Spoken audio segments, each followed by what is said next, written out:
Bonjour, bienvenue à Domlingua. Le sujet du jour est une réponse à deux questions. Tout d'abord, pourquoi apprendre l'arabe?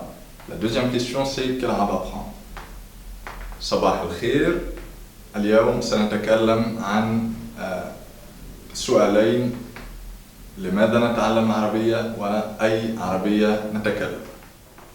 Pour la première question, pourquoi apprendre l'arabe? Je vais vous donner quelques éléments de réponse à cette question. Première chose, c'est la langue officielle de 22 pays qui se trouvent en Afrique et en Asie. Ces 22 pays sont regroupés dans une organisation qui s'appelle la Ligue arabe, dont le siège se trouve au Caire.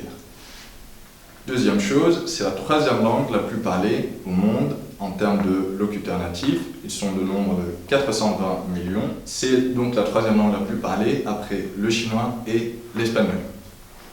C'est aussi la troisième langue la plus parlée en termes de locuteurs non natifs, en plus des natifs, après le chinois mandarin et l'anglais. Pour la deuxième question, quel arabe apprendre? Est-ce qu'il faut apprendre l'arabe classique ou l'arabe dialectal?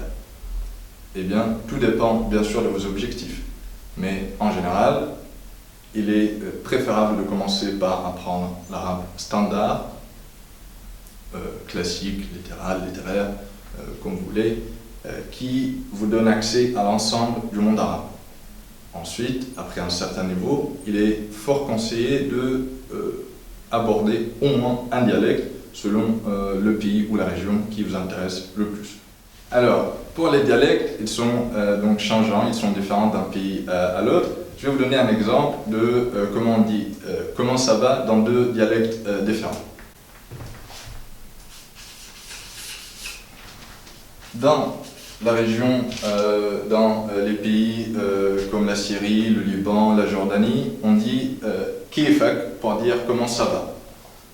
En Égypte, on dit ezayak. J'espère que cette vidéo vous donnera envie d'apprendre l'arabe. À bientôt avec Domlingua et la Lekra.